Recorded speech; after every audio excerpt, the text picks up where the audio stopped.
I've been going deep into the Marvel Cosmic Invasion demo up on Steam. Huge shout out to Tribute Games and .emu for the early access hookup. Feeling spectacular. And I didn't just dabble with this demo. I put the game through the ringer. You're playing my game, and I'm playing it rough. Let's go, Thug. Full runs with all available playable heroes. Mixing and matching different tag teams and experimenting with their combos. Played the game in single player and in couch co-op with my favorite person in the world, my lovely wife. Ready to fight back. I've even swapped between playing the game on PC and my Steam Deck. And yes, if you're wondering, this game runs buttery smooth on the deck. Let's go, Thug. So after spending some serious hands-on time with this demo, here's my first impressions. Marvel Cosmic Invasion isn't just another beat 'em up. It feels like the cosmic scale shake-up Marvel fans have been waiting for.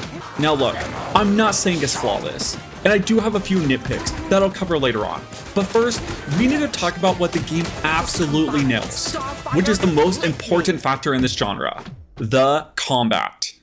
Best at what I do, and what I do ain't pretty. Wow, Marvel Cosmic Invasion absolutely delivers in this department. It's deep and complex. The more I played it, the more I fell in love with it. Every hero feels like they were handcrafted in their playstyle and their combat mechanics. Take Captain America for example. You can string hand-to-hand combos, block incoming damage with his shield, and if your timing's on point, you can even deflect projectiles right back at the enemies.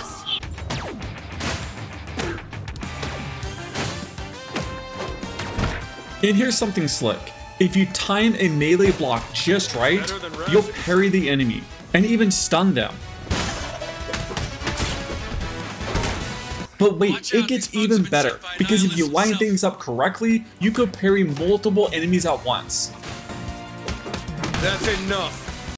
You know what's funny, on my first playthrough as Cap, I wasn't too sold on him, I just couldn't get it down. But after I did some experimentation and gave myself time to learn the character, I started to dominate the battlefield and really felt like a super soldier. The game has a nice learning curve that's just going to offer more replay value. But it's not just Cap, because we also got Wolverine, who plays like an absolute frenzied beast. 1 second, you're tearing through enemies up close. The next, you're launching them across the screen with a heavy swipe. And yes, you can actually choose the direction you send the enemies flying, which adds a whole extra layer of crowd control. Gotcha. Or you can mix things up, do a rising slash attack, pounce on an enemy in midair, and then slam them back with a heavy finisher. Every move, every chain, it all flows. And it's clear the devs put real love into making these characters feel authentic and just fun to play. But hey, it's not just Cap and Wolverine bringing the heat. How about Rocket Raccoon?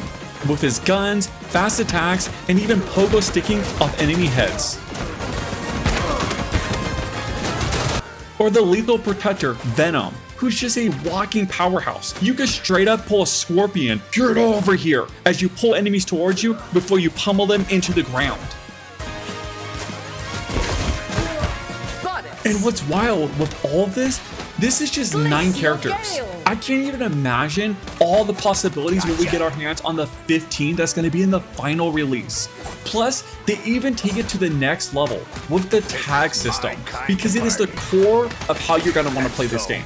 Every player gets to bring 2 heroes into the battle, which opens up a ton of insane potential for your combos and your combat abilities.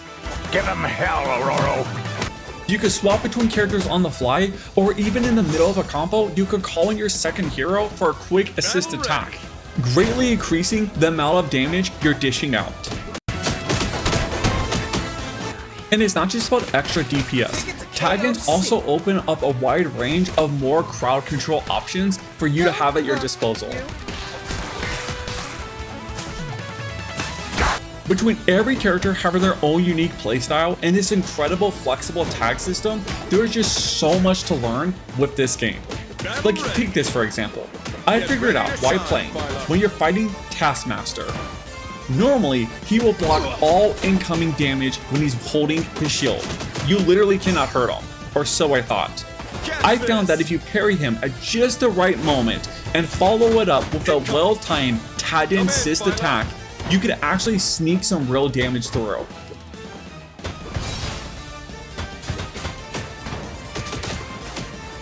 It makes me wonder if there's someone out there who's gonna master this timing and just loop this boss to death without giving him a chance to fight back. Now, with how much this tag system is a core element to the game, I'm sure some of you are asking, what happens if one of your heroes dies mid-run? Are you stuck with just a solo character? Goddess, forgive me. I'm a lone wolf now. Luckily, the answer is nope. The devs thought ahead. If you lose a teammate, you can actually revive them, and all you have to do is find a large enough health item, like a pizza or a giant sandwich, and boom, they're back in action. We prefer brains.